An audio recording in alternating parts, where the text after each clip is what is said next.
विधानसभा की कार्यवाही शुरू होने से पहले कांग्रेस का हल्ला बोल। विधायकों ने वोट चोरी का आरोप लगाकर किया पैदल मार्च। चुनाव आयोग पर बीजेपी के लिए काम करने का आरोप। हरियाणा में बड़ा प्रशासनिक फेरबदल। 8 आईएएस और 12 एचसीएस अधिकारियों के तबादले। सफाई के लिए सरकार ने बनाया स्पेशल ऑफिसर सैनिटेशन का नया पद। एचसीएस अधिकारियों को इस पद पर दी गई नियुक्ति।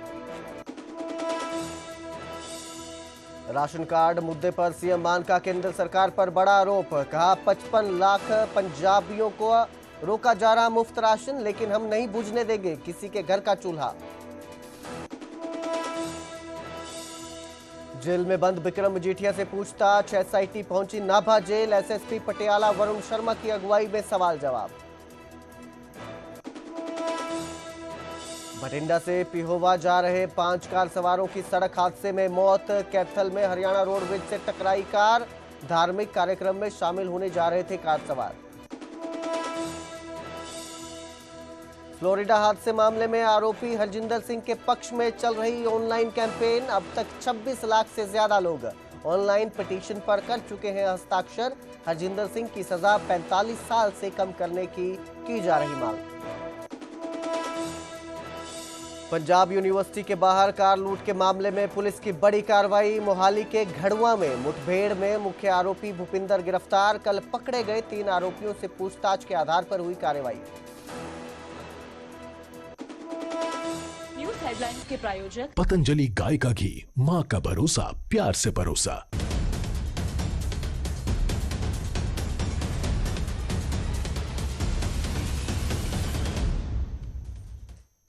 नमस्कार, स्वागत है न्यूज 18 पंजाब हरियाणा में। मैं आपके साथ कुलदीप भारद्वाज। हरियाणा प्राइम की शुरुआत करेंगे विधानसभा के सत्र के साथ। आज विधानसभा सत्र का दूसरा दिन है और सदन में यमुना की सफाई का मुद्दा उठा। सीएम नायब सिंह सैनी ने सदन में जवाब दिया। दिल्ली में पहले विपक्ष के समर्थन की सरकार थी। मौजूदा दिल्ली सरकार से सहयोग से सफाई का काम शुरू हुआ है। यमुना की सफाई का खुद पीएम ने संज्ञान लिया। केंद्रीय जल मंत्री की अध्यक्षता में बैठक हुई। दिल्ली की मुख्यमंत्री के साथ मेरी एक बैठक हुई है। सीएम नायब सिंह सैनी ने यह बताया।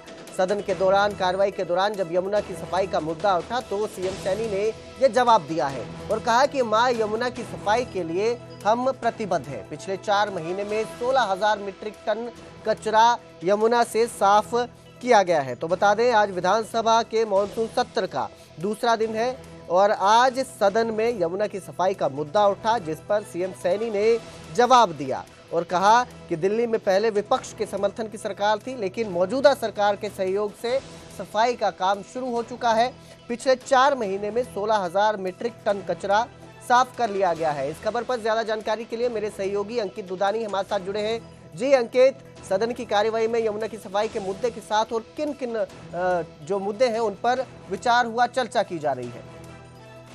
बिल्कुल, सदन की कार्रवाई 2 बजे शुरू हुई है और 2 बजे और भी सीरीज पहले पढ़ी गई हैं। उसके बाद प्रश्नकाल हुआ है और प्रश्नकाल के अंदर यमुना की सफाई का मुद्दा उठा तो उसके ऊपर प्रॉपर मुख्यमंत्री की ओर से जवाब दिया गया कि अभी केंद्रीय मंत्री के साथ बैठक भी हुई है और बैठक में सफाई के ऊपर पूरी विस्तार से चर्चा हुई है और सफाई करवाना प्रधानमंत्री की भी प्राथमिकता है। उन्होंने भी कहा है कि जल्द से जल्द यमुना की सफाई करवाई जाएगी।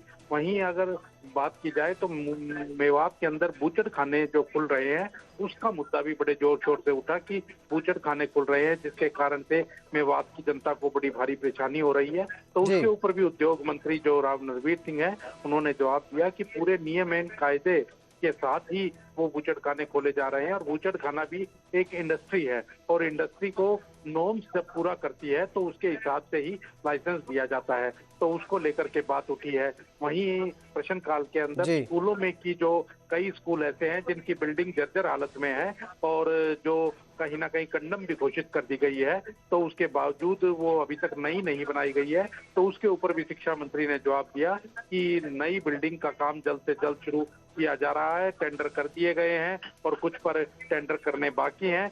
तो जल्द से जल्द ही नई बिल्डिंग्स बन जाएंगी, क्योंकि जो जर्जर हालत में है और जो अनसेफ बिल्डिंग घोषित हो चुकी है तो उनको जल्द से जल्द गिरा करके और नई बिल्डिंग बनाया जाएगा। हालांकि उन्होंने ये भी सवाल उठाया कि जिन बिल्डिंग की बात विपक्ष की विधायक जो गीता बुक्कल है वो कर रही है, वहाँ बच्चों की संख्या जो है वो किसी स्कूल के अंदर 40 बच्चों की संख्या है, किसी स्कूल के अंदर 80 बच्चों की संख्या है, लेकिन कमरों की संख्या जो है वो 14 से 15 है, जिसमें से 5 या 6 ही ऐसे कमरे हैं जिन्हें कंडम घोषित किया गया है और बाकी जो कमरे हैं वो बिल्कुल ठीक हैं। तो उसके ऊपर काफी नोकझोंक भी हुई, लेकिन कहीं ना कहीं मंत्री ने माना है कि उनको जल्दी से जल्दी ठीक करवाया जाएगा। तो इसी तरह के सवाल जो हैं प्रश्नकाल के अंदर उठे हैं और उसका जो सत्ता पक्ष के मंत्री हैं उनकी ओर से जवाब दिया गया है। जी बहुत बहुत शुक्रिया इस तमाम जानकारी के लिए अंकित। तो दूसरा दिन है आज, सदन की कार्यवाही चल रही है, अभी भी सदन की कार्यवाही चल रही है। कई मुद्दे इसमें उठने की संभावना है, कई विषयों पर चर्चा होगी। आपको बता दें इससे पहले 22 अगस्त को सत्र के पहले दिन कांग्रेस ने हंगामा किया था, जिसके बाद स्थगन स्थगित कर दिया गया था। आने वाले 6 महीने के अंदर अंदर सारी सड़कों का, पूरे हरियाणा की सड़कों को ठीक कर दिया जाएगा। लेकिन पता नहीं महमल का हरियाणा में आता है या नहीं आता, उसमें इतना बुरा हाल है। जैसे मेरे गुहाने से देवानी रोड है, वह लाखन माजरा होते हुए, उसमें इतना बुरा हाल है। एक बार अगर मंत्री जी वहां पर जाके देख लेंगे ना तो वहां पर तागड़ी खड्डे हो रखे हैं जी, इतना बुरा हाल है। लोग इतने परेशान हैं, धूल मिट्टी से, मतलब रोटी भी नहीं वहां पे अपनी पका सकते। और दूसरा, अजायब से बरान सड़क का बुरा हाल है। और निंदाना गांव के अंदर से जो मनोहर लाल जी का पैतृक गांव है, उसमें अंदर से इतना बुरा हाल है इसी मार्ग पे, तो उसको भी करवाया जाए। साथ ही मेरे गांव भगवतीपुर से गिरावट तक का रास्ता भी बहुत बुरा हाल है। खरेटी से जींद रोड, चांदी फ्लाईओवर तक, खरकड़ा से बड़म्बा, गिरावट से अजायब, गिरावट से समर गोपालपुर, गुगाईडी से दोरड तक का रास्ता, उपाध्यक्ष जी बहुत बुरा हाल है। पिछले सत्र में सभी मैंने अपनी ये सारी मांगे रखी थी। और एक बात और मैं आपका ध्यान विशेष तौर पर लेके आना चाहूंगा। जो मेरे हल्के में 2 टोल पड़ते हैं, एक मदीना टोल और एक। से पहले वोट चोरी के आरोपों पर कांग्रेस का हल्ला बोल देखने को मिला। कांग्रेस ने इलेक्शन कमीशन के खिलाफ जमकर प्रदर्शन किया। हरियाणा कांग्रेस के विधायकों का बड़ा प्रदर्शन देखने को मिला। वोट चोरी का आरोप लगाकर जमकर नारेबाजी की गई। कांग्रेस विधायकों का विधानसभा तक पैदल मार्च निकाला गया। विधानसभा के पहले चेक पोस्ट से परिसर तक प्रदर्शन किया गया। पूर्व सीएम भूपेंद्र हुड्डा समेत सभी विधायक इसमें मौजूद रहे। चुनाव आयोग पर बीजेपी के लिए काम करने के आरोप लगाए गए। तो आपको बता दें, वोट चोरी के मुद्दे पर यह प्रदर्शन किया गया, जिसमें कांग्रेस विधायकों ने पूर्व मुख्यमंत्री भूपेंद्र सिंह हुड्डा की अध्यक्षता में विधानसभा के गेट नंबर 1 पर मार्च निकाला। विधायकों ने विधानसभा परिसर में अंदर जाने की कोशिश भी की, लेकिन पुलिस ने उन्हें रोक लिया। तो ये वोट चोरी के आरोपों के खिलाफ प्रदर्शन किया गया। चुनाव आयोग के खिलाफ कांग्रेस का हल्ला बोल देखने को मिला।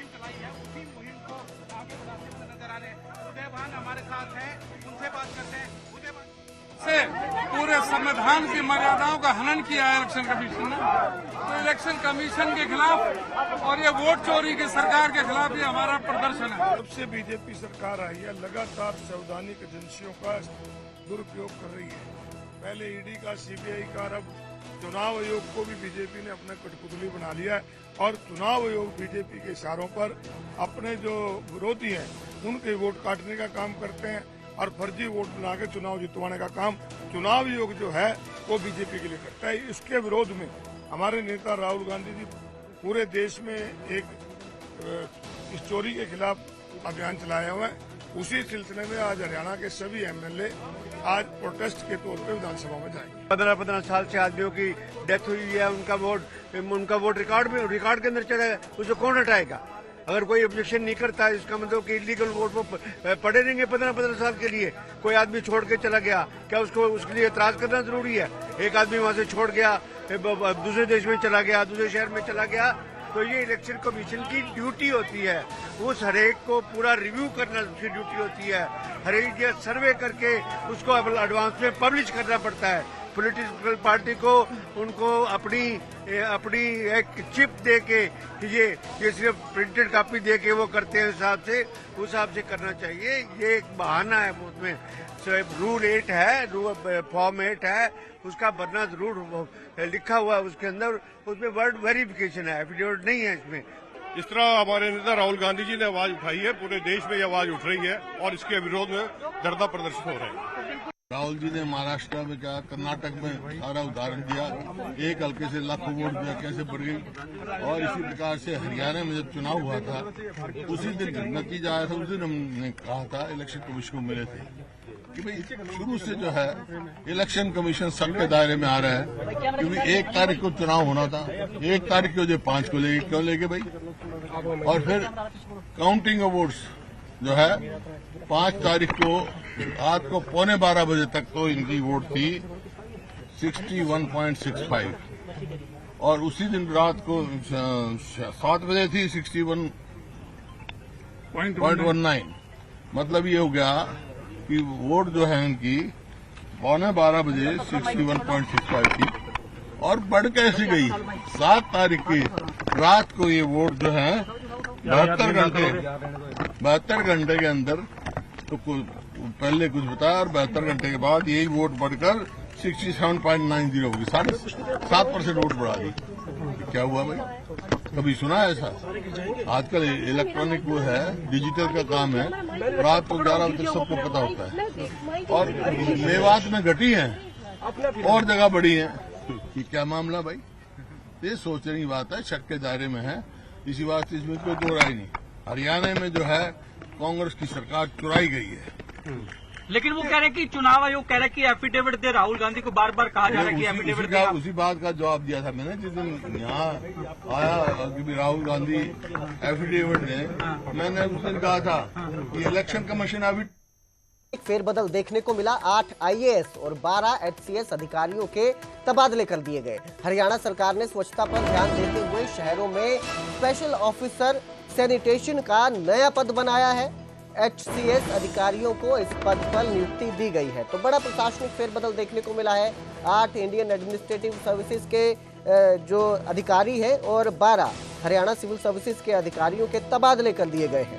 हरियाणा सरकार ने स्वच्छता पर ध्यान देते हुए शहरों में स्पेशल ऑफिसर सैनिटेशन का नया पद बनाया है, जिस पर एचसीएस अधिकारियों की नियुक्ति की जाएगी, उन्हीं की नियुक्ति होगी, ऐसा बताया जा रहा है। तो हरियाणा में बड़ा प्रशासनिक फेरबदल ये देखने को मिला है। 20 आईएएस और एचसीएस टोटल जो है 20 अधिकारियों के तबादले किए गए हैं।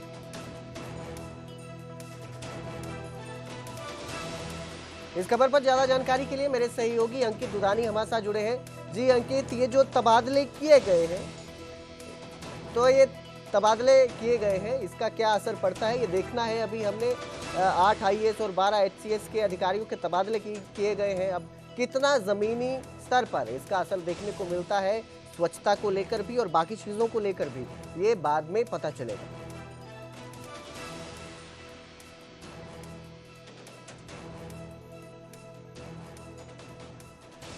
तो हरियाणा में एक बार फिर यह बड़ा प्रशासनिक फेरबदल देखने को मिला है। प्रदेश सरकार ने 8 आईएएस और 12 एचसीएस अधिकारियों का तबादला कर दिया है।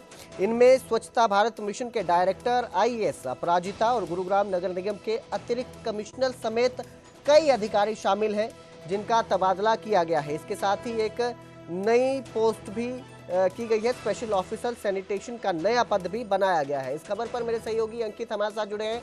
जी अंकित, जो ये तबादले किए गए हैं, किस तरह से इन्हें देखा जा रहा है और क्या बदलाव जमीनी स्तर पर देखने को मिल सकता है? बिल्कुल, 8 आईएएस और 12 एचसीएस अधिकारियों के तबादले किए गए हैं।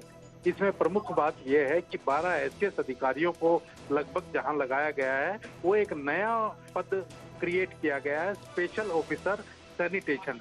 तो कहीं ना कहीं स्वच्छता को लेकर के सरकार गंभीर नजर आ रही है कि जिस तरह से शहरों के अंदर कूड़ा रहता है, सफाई व्यवस्था नहीं रहती है, तो उसको लेकर के एक नया पद क्रिएट किया गया है, स्पेशल ऑफिसर सैनिटेशन करके, और एचसीएस ऑफिसर्स को उसके ऊपर नियुक्ति दी गई है। तो कहीं ना कहीं ये एक बड़ी बात है, क्योंकि स्वच्छता को लेकर के जिस तरह से हमने पहले भी देखा था कि प्रधानमंत्री नरेंद्र मोदी खुद गंभीर नजर आए थे, और उसी को लेकर के अब हरियाणा सरकार भी गंभीर नजर आ रही है। वहीं 8 जो आईएएस अधिकारी के तबादले हुए हैं वो लगभग एडीसी के पद पर तैनात हैं अभी, तो उन्हें जिला परिषद के सीईओ का अतिरिक्त कार्यभार सौंपा गया है। तो कहीं ना कहीं 20 अधिकारियों का तबादला हुआ है जिसमें अलग अलग जिम्मेवारियां उनको दी गई है। जी बहुत बहुत शुक्रिया इस तमाम जानकारी के लिए अंकित। अब देखना यह है कि तबादले जमीनी स्तर पर कितना असर दिखाते हैं।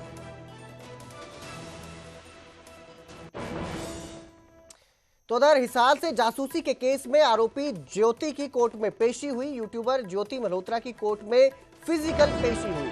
2 सितंबर को कोर्ट में ज्योति की फिर पेशी होगी। ज्योति मामले में कोर्ट में पुलिस की याचिका चार्जशीट के कुछ हिस्सों को सार्वजनिक न करने की मांग की गई है।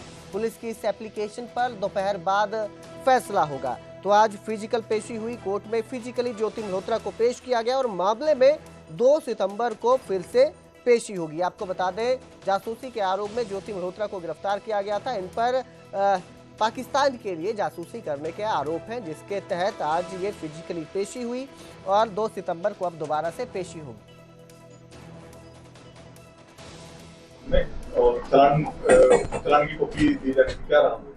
आज ज्योति को कोर्ट में फिजिकली तौर पे पेश किया चालान सप्लाई करने के लिए, और चालान सप्लाई करने की प्रक्रिया ही चल रही थी। इन बिटवीन पुलिस ने एक एप्लीकेशन दी है कि कुछ चालान के पार्ट है वो सप्लाई ना किया जाए।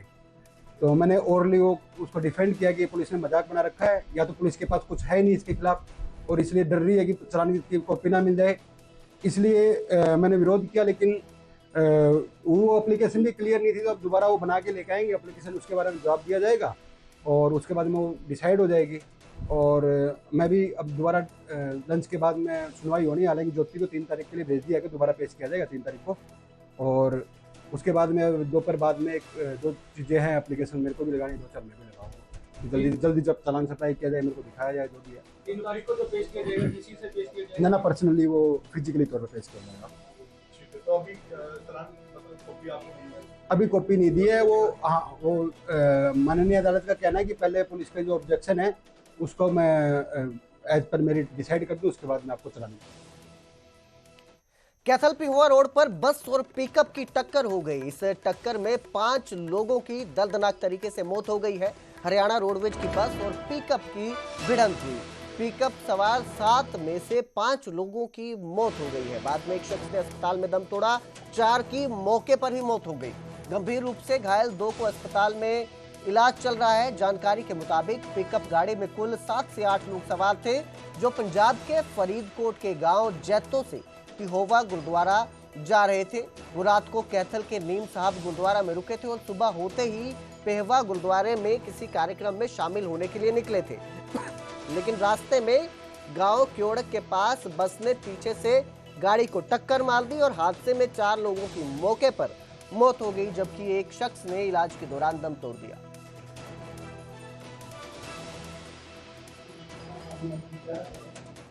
एक्चुअल में एक हिसार रोडवेज की बस थी, उससे एक जीप की टक्कर हुई है क्योड़क चौकी के पास, हमारे क्योड़क गांव से आगे थोड़ा सा आगे, जिसमें जीप में ड्राइवर समेत 8 आदमी थे और वो रोडवेज की हरियाणा हिसार रोडवेज की बस थी हिसार डिपो की, उससे टक्कर हुई है उसकी। इसमें वो ड्राइवर को छोड़ के बाकी सारे इंजर्ड हैं जीप वाले, जिसमें 2 तो at the spot he expire हो गए थे और 2 हॉस्पिटल में जाने के बाद एक्सपायर हुए।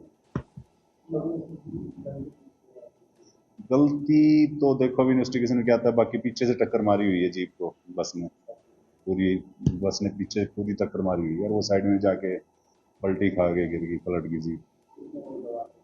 जीप में 8 आदमी थे इसमें ड्राइवर ठीक ठाक है, ड्राइवर मौके पे ही था, मैं मौके पे गया था। बाकी 7 को चोट लगी हुई है, जिसमें मोस्टली 60 साल से उम्र के ज़्यादा के थे और वो अब सभी पंजाब से हैं और वो रात को अपने नीम साहब गुरुद्वारे में रुके थे और पेवा गुरुद्वारे में कोई बरसी का प्रोग्राम था, उसमें उन्होंने जाना वहाँ के लिए। और ये जैतो मंडी तो संगत आई सी, वो जी रात सीधी कैथल आ गई। कैथल आने तो बाद उन्होंने इत्थे स्टे कराया गया रात गुरुद्वारे, तो वो सवेरे उन्हें भेवे जाना सी, सवेरे भेवे गुरुद्वारे जाना सी। वो 6 बजे थोड़ा बहुत नाश्ता लैके ते भेवे लिए चल पाए। क्योड़क टपदे ही पंप कोल जियो पंप के नेड़े मैं जगह तो नहीं देखी, वो तो पिछों रोडवेज की बस क्रॉस कर रही सी और अगे गड्डी जा रही सी बाबियां दी, और वो 5 आदमी सी, 6वें ड्राइवर सी, 5-6 ਉਹ ਜਦੋਂ ਗੱਡੀ ਕੱਟ ਕੀਤਾ ਪਤਾ ਨਹੀਂ ਡਰਾਈਵਰ ਤੋਂ ਕਿਵੇਂ ਹੋਇਆ ਕੱਟ, ਉਹ ਕਨੈਕਟਰ ਸਾਈਡ ਜਿਹੜੀ ਉਹ ਜੀਪ ਨੂੰ ਲੱਗੀ ਔਰ ਜੀਪ ਉਲਟ ਕੇ ਜਾ ਕੇ ਖਦਾਨਾ ਚਲੀ ਗਈ, ਜਿਹਦੇ 4 ਆਦਮੀਆਂ ਦੀ ਮੌਕੇ ਤੇ ਡੈਥ ਹੋ ਗਈ, 2 ਸੀਰੀਅਸ